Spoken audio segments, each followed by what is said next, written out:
Welcome to El Regnum channel. If you are new to this channel, please do not hesitate to click subscribe and hit the notification bell for you to be more updated of the coming videos.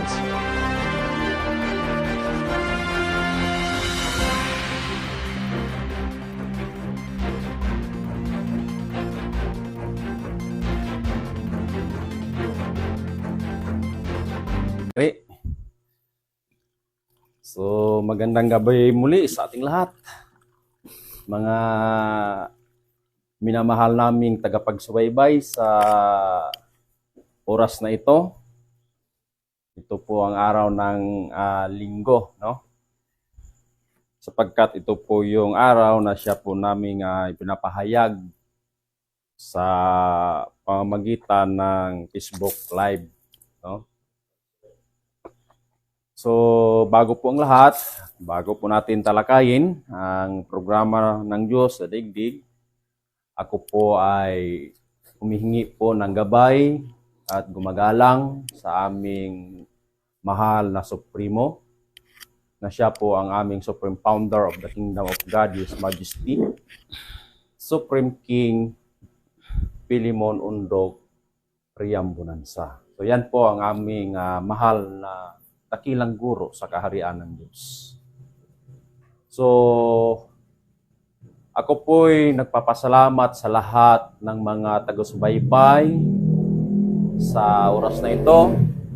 Lalo-lalo na po sa mga kapatid natin na mga viewers, no, sa kaharian ng Diyos. Isang mapagpalang oras po sa ating lahat. Kahit saan man tayong dako sa bansang Pilipinas, no? Kami po ay taos-pusong nagpapasalamat sa inyo na nakikinig ngayon sa oras na ito. So, sa oras na ito ay nagpapasalamat din ako sa aming mahal na presidente o mahal na Prinsipe Rocky Y. Riambunansa, na siya po ang aming presidente sa Kingdom of God, no? At siya rin ang presidente president sa The Royal Alpha Omega Ring Trading Corporation. So, isang mapagpalang oras po sa iyo, mahal na prinsipe. Ako po yung nagpapasalamat. At doon po sa kanyang kapatid na walang iba, si Haring Adolfo Riambunansa, na siya po ang president sa PDDMC, no? Philippine Deuterium Development and Management Incorporation.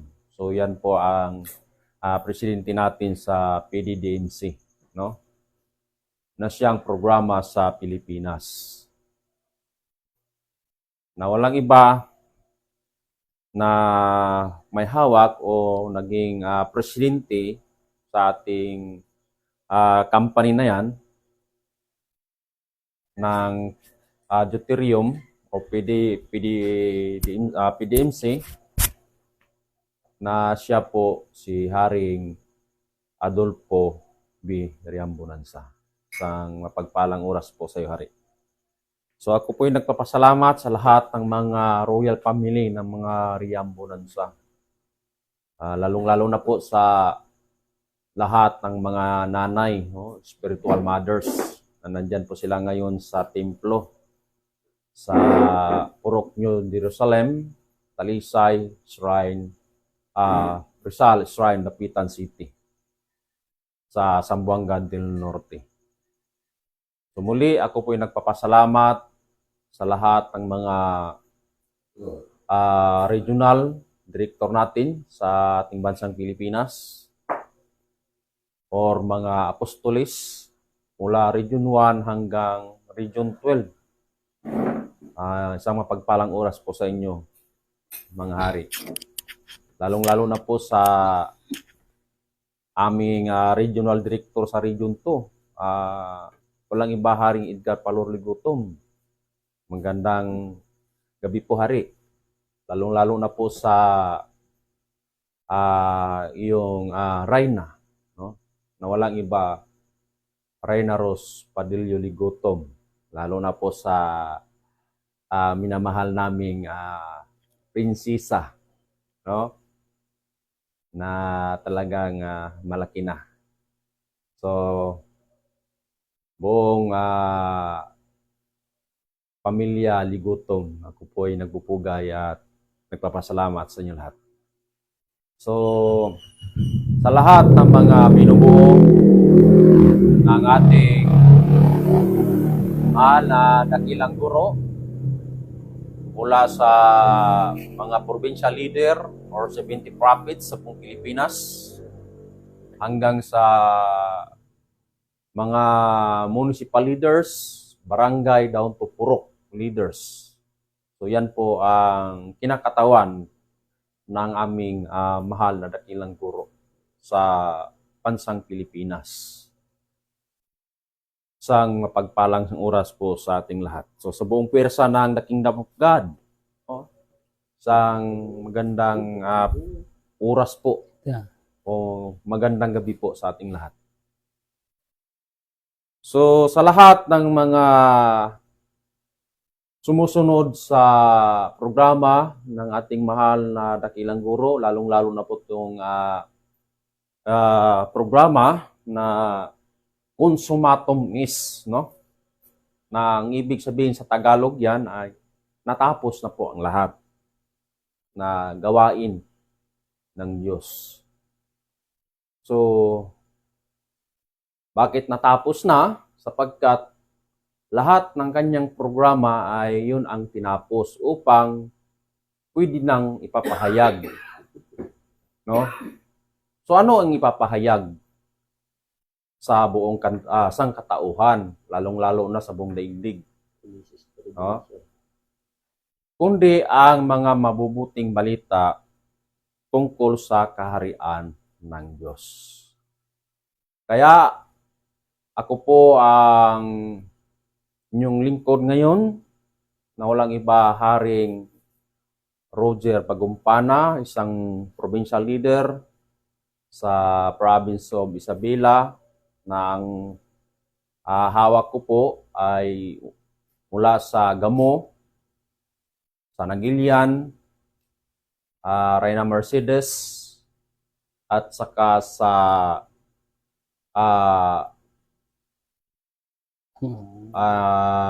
San Mariano, Benito Sullivan at San Mariano hanggang sa Palanan. So bali 6 na bayan po ang aking hawak. So ako yung nagpapasalamat dyan sa mga kasamahan ko rin dyan, lalo-lalo na po sa San Mariano, no? Si Haring Placido, no? Na siya po ang isang municipal leader po yan sa San Mariano. Kaya maraming salamat po, Ari. Lalo-lalo po diyan sa Nagilian, no? Si isang kapatid natin diyan. At sa oras na ito, aking pong papatunayan sa inyo kung nasaan ang kaharian ng Diyos. Dadako po ako sa panglimang patutuo na kung saan ito po ay nagpapatunay sa isang bansa. No? Kung ating pong babasahin sa banal na kasulatan sa Isaias 24:15, pakibasa nga natin, Hari. Sa Isaias 24:15, pakibasa, Hari. So ganito po ang sinasabi. Kaya tulhalhatiin ninyo ang Panginoon sa silanganan. Sa makatuwid bagay ang pangalan ng Panginoon, ng Diyos ng Israel, sa mga pulo ng dagat. So ayon po sa nabasa sa Isaias 24:15, luwalhatiin ninyo ang Panginoon, no? Panginoon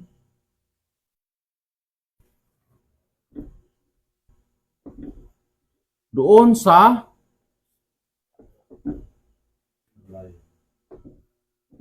silanganan, no? Silanganan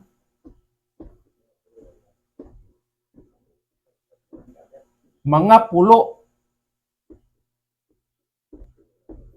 ng dagat. So yan po ang nakasulat sa banal na kasulatan. So kung ating isipin, saan nga ba talaga doon? No? Kasi ayon sa hula ni Propeta Isayas, na luwalhatiin ninyo ang Panginoon doon sa silanganan. No? Silanganan. Sa silanganan sa mga pulo, no? Sa mga pulo ng dagat. So, ang tanong, saan po natin hanapin? No? Lalo-lalo na sa silanganan pa naman. Sabi ni Propeta Isayas, luwalhatiin ninyo ang Panginoong Diyos sa Israel sa mga pulo ng dagat sa silanganan. Bakit pinapahanap ang Diyos? Walang address. Oh? Doon pa naman sa silanganan, partikular sa silanganan. No? Kaya nga, kung ating isipin, mga kapatid, ano kaya yung nakatagong lihim doon sa malayong silangan sa mga pulo ng dagat? Ibig sabihin, ano kaya yung ating matatagpuan o makikita? No? Kung mag-search tayo, kaya nga sabi ng aming mahal na dakilang guro na ang Bible po ay mayroon pong 4 na factors. Unang-una na factor sa Biblia, ito po yung tinatawag na propesya. Pangalawa, ito po yung tinatawag na history. At ang pangatlo, yung tinatawag na mathematics. At ang pang-apat, yung tinatawag na science or siyensya. So, ibig sabihin, magamit po tayo ngayon ng tinatawag na science, no? Science. Kasi i-discover natin yung nandoon sa malayong silangan sa mga pulo ng dagat sapagkat nandoon ang Diyos.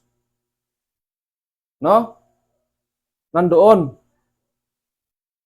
So kung ating itong titingnan, ano yung nandoon sa malayong silangan sa mga pulo ng dagat? So kung magamit tayo ng world map, makikita po natin doon yung mga bansa. So ibig sabihin, doon sa malayong silangan, mga bansa, no, ang matatagpuan. Mga bansa. So ang tanong, anong mga bansa na nandoon sa malayong silangan? So ayon po sa discovery, unang-una ay ang Japan. No, Japan. Pangalawa, Indonesia.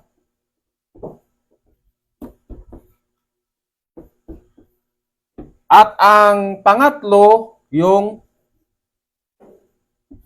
Malaysia. Malaysia, no? Malaysia. At ang pang-apat, ito po yung Pilipinas. Pilipinas. So yan po ang matatagpuan natin doon sa malayong silangan sa mga pulo ng dagat. Ngunit ayon sa hula ng ating propeta Isaias na luwalhatiin ninyo ang Diyos ng Israel sa malayong silangan sa mga pulo ng dagat. Ngayon, titingnan natin yung mga bansa na kung saan niwalhati ang ating Panginoon. No? So bago po natin dadako doon sa ayon sa sinabi ni Propeta Isaias, mayroon pang una. No? Sapagkat ito po ay pang-apat na patotoo. Ayon po sa unang nagsalaysay, mga kapatid, na discovery, no? Discovery. So ito po yung ilustrasyon, illustration board. Gawa tayo ng illustration board para malaman natin kung nasaan yung kaharian ng Diyos. Ngayon, ayon po sa unang patotoo, doon sa ating kapatid kanina na kanyang pinapatunayan, sa pagkadiskubre, no? Sa taong 1521.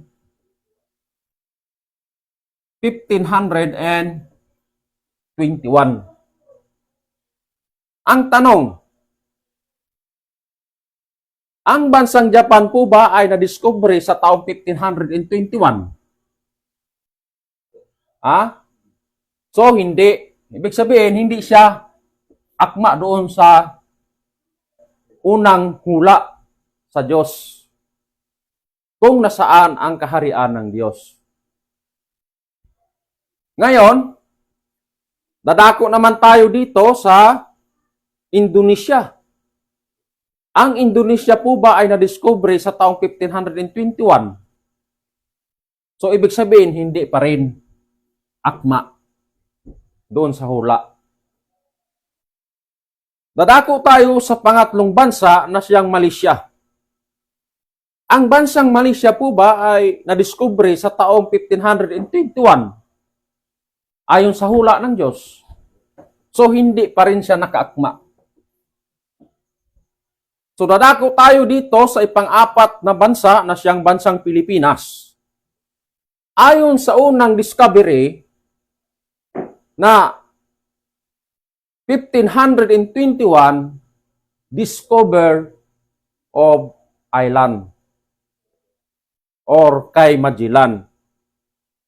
Sa 1521, walang ibang nadiskubre sa taon na ito kundi ang bansang Pilipinas. Kaya March 16, 1521, discovery by Magellan sa isang bansa na sa malayong silangan.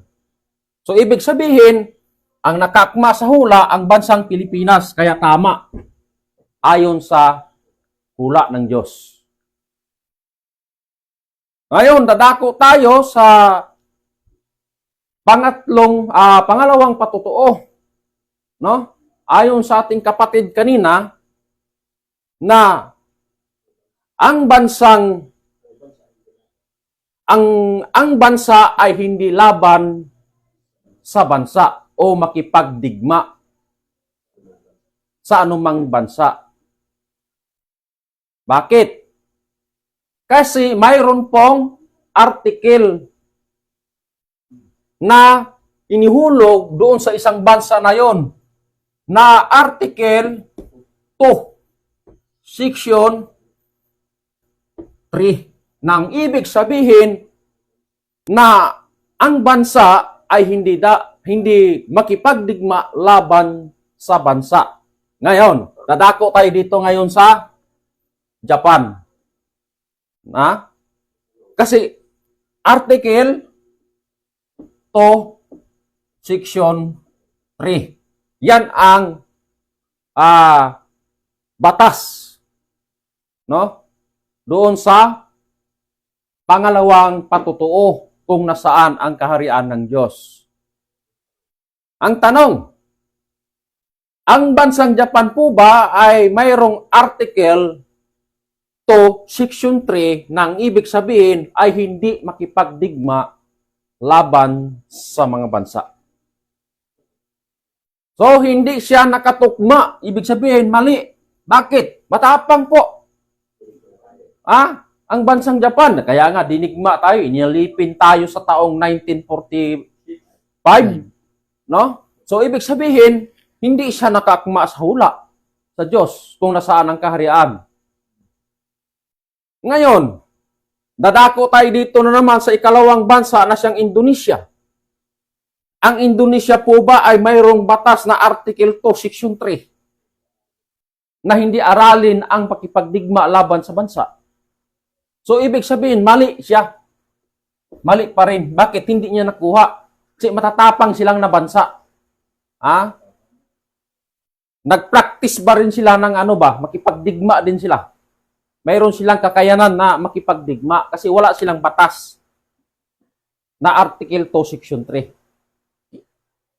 Pagdating naman dito sa ikatlong bansa na siyang Malaysia, ayon sa Article 2, Section 3, ang tanong, ang bansang Malaysia po ba ay hindi nakidigma laban sa isang bansa? So, nangangaral din sila na makipagdigma. Ibig sabihin, mali. Kasi ang sukatan ng Diyos na hindi makipagdigma laban sa mga bansa. Kasi may article ba, may batas. Ngayon, dadako tayo sa pang-apat na bansa na siyang Pilipinas. Ang tanong, mga kapatid, mayroon ba tayong batas sa bansang Pilipinas na Article 2, Section 3 na hindi makipagdigma laban sa bansa? Mayroon sa panahon ni Manuel Quezon. Ibig sabihin, correct. Hanggang kay Ferdinand Marcos na ang bansang Pilipinas ay hindi makipagdigma laban sa mga bansa. So, ibig sabihin, correct. Bakit correct? Kasi yan ang nakakuha sa tama na hula. Nakakma ba doon sa isang bansa? Sapagkat sabi ng Diyos, alisin ko sa inyo ang kaharian at ibigay sa isang bansa nga nagkakabunga. So, anong mga palatandaan? Kaya nga nagbigay ang aming mahal na dakilang guro ng palatandaan para saan natin ito matatagpuan at iakma ayon sa hula. Kasi kaganapan ba ng Diyos? Saan ito naganap? Ngayon, dadako na naman tayo sa pangatlong patutuo ayon sa sinabi ng ating kapatid kanina na ang lupain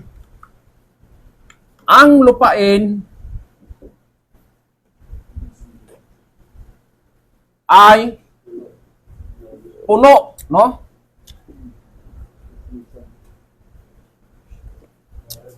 Ay puno ng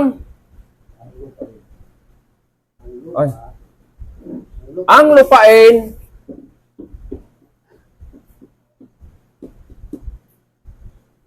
ay puno ng Diyos-Diyusan.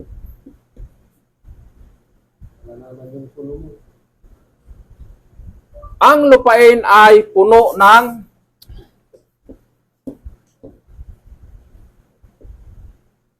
Diyos-Diyusan. No, yan po yung pangalawang patutuo.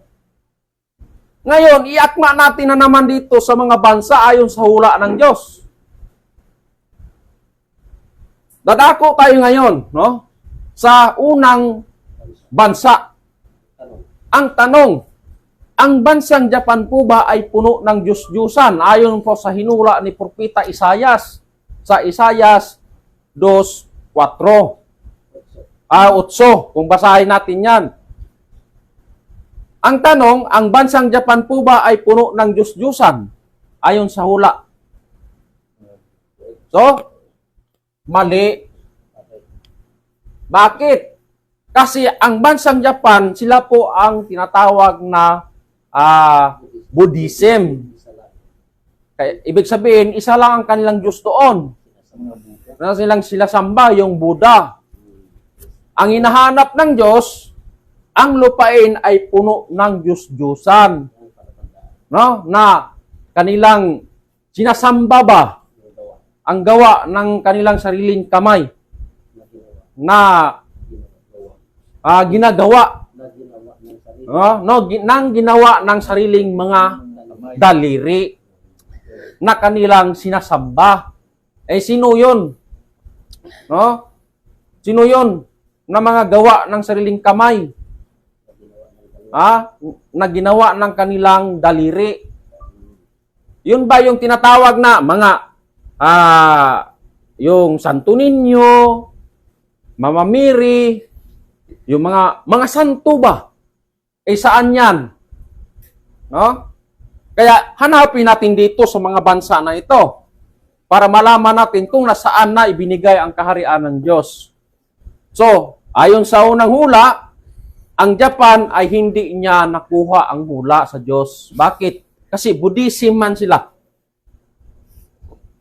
Ngayon, dadako tayo sa ikalawang bansa na siyang Indonesia.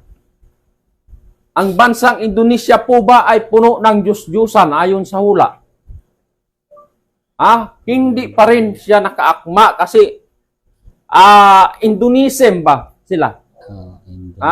Isa pa rin ang kanilang sinasamba. So, ibig sabihin, hindi nakakuha sa hula. So, dadako tayo dito sa ikatlong bansa. Ang tanong, ang bansang Malaysia po ba ay puno ng Diyos-Diyusan? So, hindi pa rin. Bakit? Kasi sila po ay mga Taoism. Taoism. Ayon sa hula ng Diyos, ang lupain ay puno ng Diyos-Diyusan. So, dadako tayo sa bansang Pilipinas na siyang pang-apat na bansa. Ang bansang Pilipinas po ba ay puno ng Diyos-Diyusan? So, ibig sabihin, correct. Bakit? Ayon sa hula sa Isayas 2:8 na ang lupain ay puno ng Diyos-Diyusan na kanilang sinasamba ang gawa ng kanilang mga sariling kamay na ginawa ng kanilang sariling daliri. Nandyan po yung mga Santo Niño, Mama Mary, at maraming pang iba na ginawa ng sariling kamay. Saan? Sa bansang Pilipinas. Kaya nga sabi ng ating kapatid kanina, ni Hari, na saan yan natatagpuan? Sa bansang Pilipinas. Saan nagmula? Mula Apari hanggang Hulo na puno ng Diyos-Diyusan. Ngayon, dadako na naman tayo sa hula ni Propeta Isayas ayon po sa Isayas 24:15. Na ayon po sa hula na luwalhati ninyo ang Diyos na Israel doon sa malayong silangan sa mga pulo ng dagat. Now, dadako tayo sa isang bansa. Ang Japan po ba ay nasa malayong silangan sa mga pulo ng dagat? Tunay. So, tunay. Ibig sabihin, nakakuha sila sa hula sa Diyos. Dadako tayo sa pangalawa, ang Indonesia. Ang tanong, nandoon ba ito sa malayong silangan sa mga pulo ng dagat? Tunay pa rin. Ibig sabihin, nakakuha.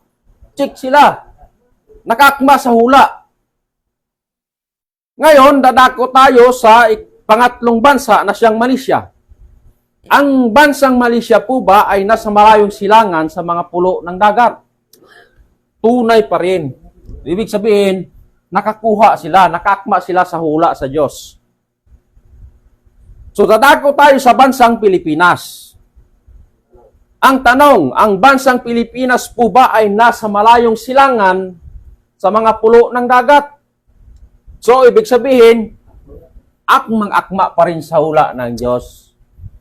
Ngayon, ito na, para magkalaman, na sino kaya ang mapalad na pinagbigyan ng Diyos ng kanyang kaharian, mga kapatid, sapagkat sa sinabi sa banal na kasulatan doon sa 1 Corinto 9, pakibasa nga tayo, 24. So ganito po ang sinasabi.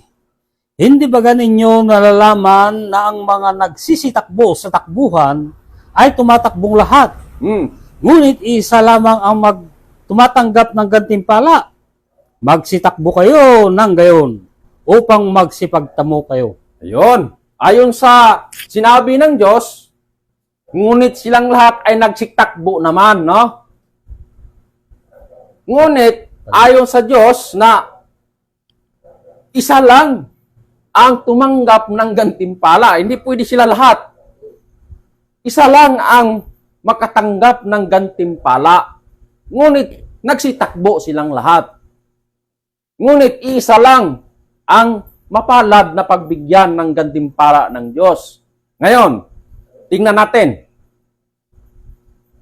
I-checking na yun. Dadako tayo sa checking.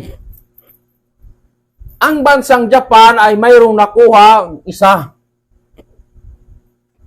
Ang bansang Indonesia ay mayroon din siyang nakuhang check na isa.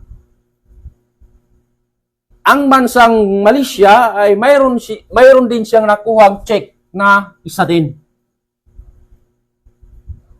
Dadako tayo sa bansang Pilipinas. Ang bansang Pilipinas, ilan ang kanyang check? Bilangin natin.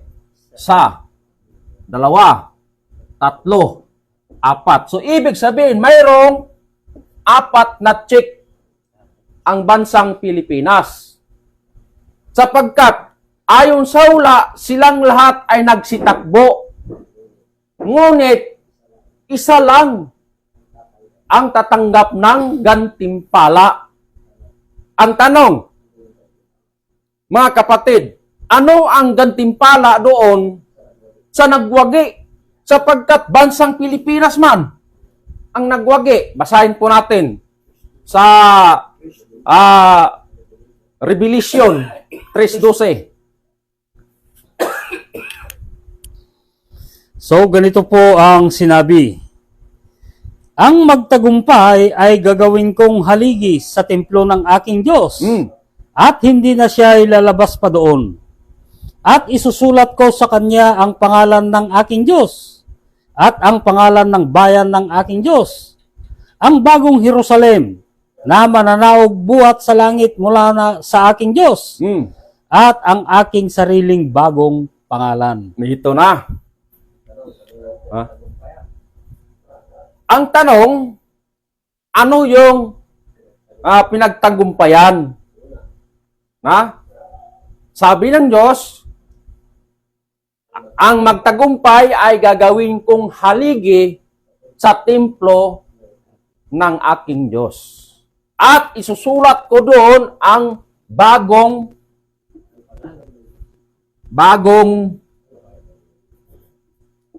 pangalan, ng Diyos at bagong pangalan, bagong Jerusalem. Bagong Jerusalem. Yan. Una, isusulat ko doon ang aking bagong sariling pangalan ng Diyos. At ang bagong Jerusalem.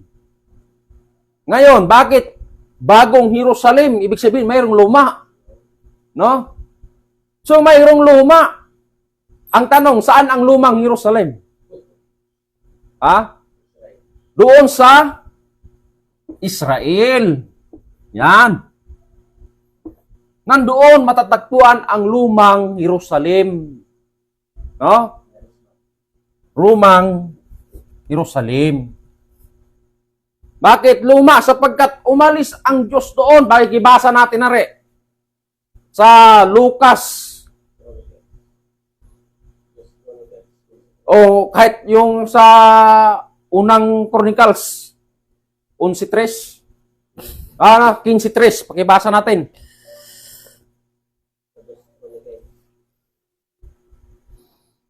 Dos Chronicles ba o unang nga? Dos Chronicles pala.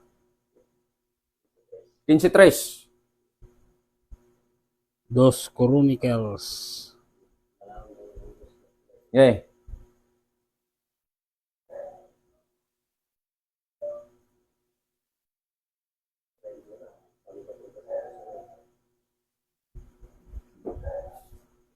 Anong sinabi? Sa lumang tipan.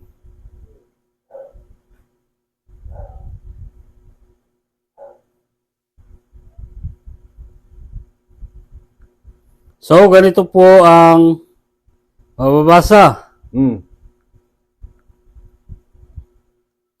Ngayon nga ang Israel ay malaon ng walang Diyos na tunay at walang tagapagturong saserdote at walang kautusan. Sabi ng Diyos, ngayon nga ang Ngayon nga ay malaon ng walang malaon ng walang Diyos na tunay sa Israel at wala nang tagapagturo saserdote. saserdote at wala nang Diyos or kautusan. Bakit? Luma na umalis na doon ang Diyos sa Israel. Bakit? Hindi tinanggap kasi ang kaharian ng Diyos. Hindi tinanggap. Kaya sinabi ng Diyos, nagbigay siya ng mga talinghagang salita sapagkat pinapahanap man ng Diyos ang kanyang kaharian. Ayon sa Matthew 6:33 na hanapin niyo muna ang kaharian ng Diyos at ang kanyang katuwiran. At ang lahat ng mga bagay ay pawang idaragdag sa inyo. So, ibig sabihin, pinapahanap ng Diyos ang kanyang kaharian. Ngunit, sa anong pamaraan na sinabi ng Diyos para mahanapan? Kaya nagbigay siya ng solusyon or direksyon na ayon sa Isaiah 24:15 na luwalhati ninyo ang Panginoong Diyos ng Israel. Saan? Doon sa malayong silangan sa mga pulo ng dagat. Ngayon, 4 na bansa. Sino ang nagtagumpay? Ang bansang Pilipinas. Ang tanong, mga kapatid, nasaan ang kaharian ng Diyos? Yan ang tanong. Nasaan ang kaharian ng Diyos? Kasi pinapahanap ito ng Diyos. Lalo sa lahat pa naman ng mga tao. No? Ngayon, ito ang direksyon, ito ang solusyon sa paghanap na kailangan dokumentado, kompleto, na para malaman natin kung nasaan ang kaharian ng Diyos. Kaya yan po ang pinapatunayan namin na ang bansang Pilipinas ang siyang nagwagi na mga kapatid, sapagkat doon niya ibibigay ang bagong Jerusalem at ang kanyang bagong sariling pangalan. At hindi na siya lalabas pa doon, mga kapatid. Hindi na siya lalabas. Bakit mayroon siyang sariling bagong pangalan? Kung ano ang pinapangaral ni Panginoong Jesucristo doon sa lumang Jerusalem, ay kailangan dito sa bagong Jerusalem ay isigaw pa rin ang Kingdom of God o kaharian ng Diyos. Kasi history repeat itself. Kung anong nangyari yung una sa Jerusalem ay siyang kaganapan sa bagong Jerusalem. Ngayon, sino ang pinili na naman ng Diyos sa bagong pangalan? Walang iba. Ang aming mahal na dakilang guro sa bagong pangalan na walang iba, Supreme Founder of the Kingdom of God, His Majesty, Supreme King, Pilimon Ondok Riambunansa. Yan po ang bagong pangalan doon sa bagong Jerusalem. Sapagkat kung ano ang nangyari nung una sa lumang Jerusalem, na doon isinigaw ng ating Panginoon Kristo ang the kingdom of God or kaharian ng Diyos, sa paglipat doon sa isang bansa nga nagkakabunga sa bagong Jerusalem, ay kailangan isigaw din sa bagong pangalan ng Diyos ang the kingdom of God. Mag-search kayo, sino lang nagsigaw sa bansang Pilipinas? Walang iba. Ang aming mahal na dakilang guro, mahal na Haring Pilimon Ondok Priambunansa. Sa 1982, inisigaw niya sa bansang Pilipinas, partikular doon sa lupang pangako, sa Zamboanga, no? Dapitan, Zamboanga del Norte. Doon niya isinigaw sapagkat doon man ipinangako ng Diyos ang lupang pangako. Ha? Mga kapatid. Kasi yan ang programa ng Diyos na kailangan mayroon tayong patunay na kailangan hindi hakahakain ang istorya sa Diyos. Ha? Mga kapatid. Kasi kung hakahakain lang natin ito, kung atin lang bigyan ng istorya na walang kabuluhan, ay pagtanong sa'yo, may magtanong kailan naganap at saan ito matapos. Di ano isasagot natin? Kailangan dokumentado ang istorya sa Diyos. Mga kapatid, saan nagtapos? Dito na, sa bansang Pilipinas. Saan nagmula? Doon sa lumang Jerusalem ang istorya. Nagtapos dito sa bansang Pilipinas, sa bagong Jerusalem, na mayroon na siyang bagong sariling pangalan. Bakit? Nandito sa isang bansa, basahin natin yan si Isaias 65:1. Anong sinabi, Ari?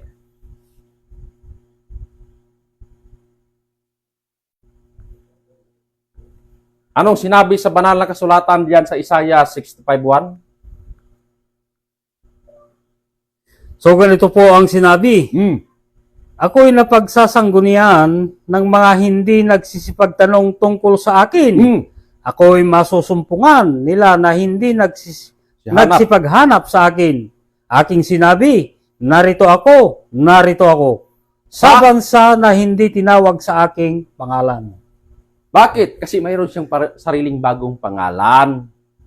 Bakit? Mayroon siyang sariling pangalan. Kasi wala naman kasi nakaalam yan kundi yaong tumanggap lamang. Espiritu sa mga iglesia. Ang magtagumpay ay bibigyan ko ng manang natatago at siya ay bibigyan ko ng isang batong puti. At sa bato ay may nakasulat na isang bagong pangalan na walang nakakaalam kundi yaong tumatanggap. Ang tanong, tinanggap na ba natin lahat? So hindi lahat nakakaalam sa bagong pangalan ng Diyos. Sapagkat sinabi ng Diyos, narito ako sa isang bansa na hindi tinawag sa aking pangalan.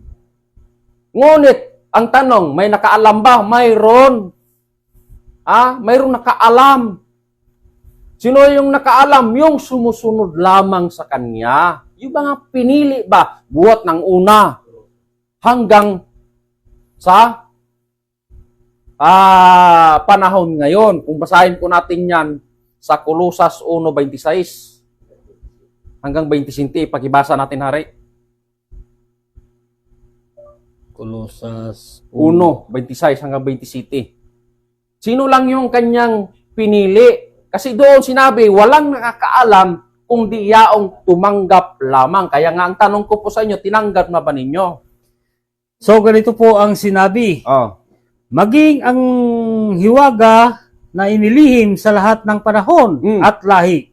Datapwat ngayon ipapahayag sa kaniyang mga banal. Sa 27.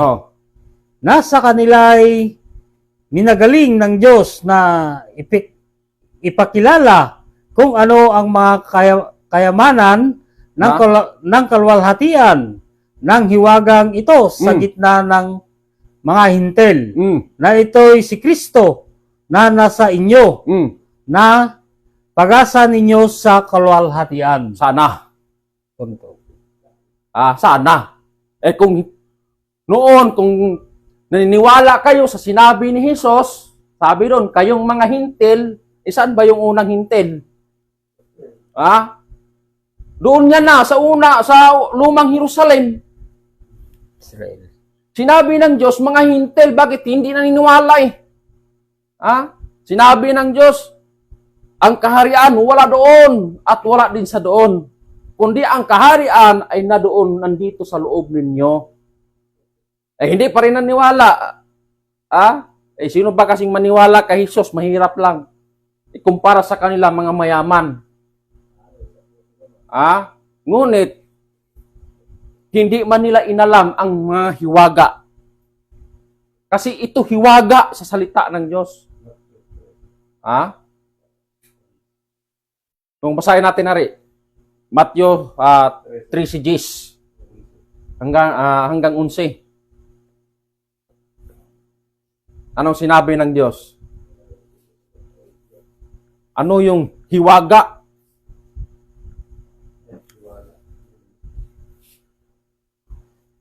So, ganito po ang sinabi. At nagsilapit ang mga alagad at sinabi nila sa kaniya, bakit mo sila pinagsasalitaan sa mga talinghaga? Sa 11. At sumagot siya at sinabi sa kanila, sa inyo ipinagkaloob ang mga kaalam ng mga hiwaga ng kaharian ng langit. Datapwat hindi ipinagkaloob sa kanila. Ay, maliwanag pala. Mayroon lang talagang pinagkalooban ng Diyos. Mayroon lang. Kaya sabi ng Diyos, walang nakakaalam kundi yaong tumanggap lamang. Kaya ang tanong, tinanggap nyo na ba? No? Kung tinanggap nyo na, ay siyempre alam nyo na ang kanyang bagong sariling pangalan. Sapagkat sabi ng Diyos, narito ako sa isang bansa na hindi tinawag sa aking pangalan. Sapagkat una, nandun mula ang Diyos na siyang nangaral sa kaharian ng Diyos doon sa lumang Jerusalem na siyang bansang Israel at hindi tinanggap ang kanyang dala tungkol sa mabubuting balita sa kaharian ng Diyos at inilipat niya ang kaharian doon sa isang bansa na mayroon pong direksyon. May direksyon na luwalhatiin ninyo ang Panginoong Diyos na Israel doon sa malayong silangan, sa mga pulo ng dagat. Pilipinas lang naman ang nakakuha sa hula sapagkat dito niluwalhati ang pangalan ng Panginoong Kristo na siyang Diyos sa Israel. Kaya ang tanong, nasaan ang kaharian ng Diyos? Walang iba. Sa isang bansa na tinawag na bansang Pilipinas. Kailan ibinigay? Anong taon ibinigay ang kaharian ng Diyos sa bansang Pilipinas? Sa taong April 14, 1523. Yan po ang sukat sa Diyos. Bansang nagkakabunga. Na bansang nagkakabunga. Bakit bansang nagkakabunga? Sapagkat sa taong ito, dito isinigaw na Philippines is a Christian country sa pamamagitan ng dalawang hari na si King Humabon at si King Lapu-Lapu. Doon sa Mactan, Cebu, Limasawa Island, doon naganap na Philippines is a Christian country sa taong April 14, 1523. Dito ibinigay sa bansang Pilipinas. So, ibig sabihin, bansang nagkakabunga sa paniniwala ni Kristo. No? Yan lang po ang aking pinapatunayan sa panglimang patutuo ayon po sa itinuro sa amin. Pang-apat. Pang-apat pala, no? Pang-apat na patutuo sa tinuro po sa amin ng aming mahal na hari na walang iba, mahal Haring Pilimon Ondok Priambonanza. No? So, maraming salamat, mahal na hari, sa lahat ng mga bagay na pinagkaloob po sa amin. Kahit kunting kalaman na nabahagi sa amin, ngunit ito po ay aming pinapasalamatan upang ito po ay aming ipapahayag sa lahat ng gustong makinig sa programa ng Diyos. Kaya lahat ng mga viewers namin sa gabing ito, taga-subaybay sa Kingdom of God o Kaharian ng Diyos, maraming salamat po sa ating lahat. So, muli ako po ay nagpapasalamat sa lahat, no? Mga kasamaan po natin dyan sa ibang bansa na nagasubaybay sa ating programa. Lalong-lalo na po dyan sa bansang UK, no? Isang provincial leader na walang iba si Reyna Shirley Del Rosario. Isang pagbalang Uras. Reyna. At dyan po sa bansang Kuwait, no? Si Prinsesa Claribel Baltasar, isang municipal leader po yan sa bayan ng Dipon, no? Sa province of Quirino. Kaya nagpapasalamat po kami ngayon sa bahay na ito na walang iba sa ating provincial leader ng province of Quirino, walang iba Haring Rubel Baltasar. Maraming salamat sa lahat ng mga bagay sa kagustuhan ng Diyos. Lalong-lalo na po sa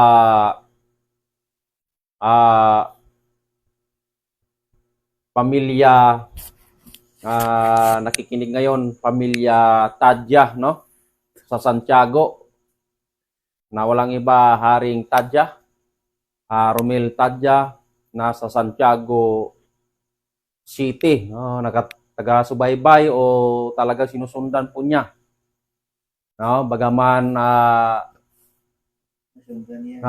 nandoon siya sa Santiago, pero pagkataon din na nagkita-kita pa rin, no? Si Reyna Marites Saldivar, nandiyan po sa Santiago City, no? Sa Barangay Nagasikan. Isang pagpulang palang oras po sa ating lahat at sa kay Reyna Gloria De Leon. Isang pagpalang oras po, Reyna. So, yan lang po ang aking idaragdag sa oras na ito, ayon po sa pang-apat na patutuo kung nasaan ang kaharian ng Diyos. So, magandang oras po sa ating lahat. So, ibabalik ko na po sa ating provincial leader sa province of Quirino.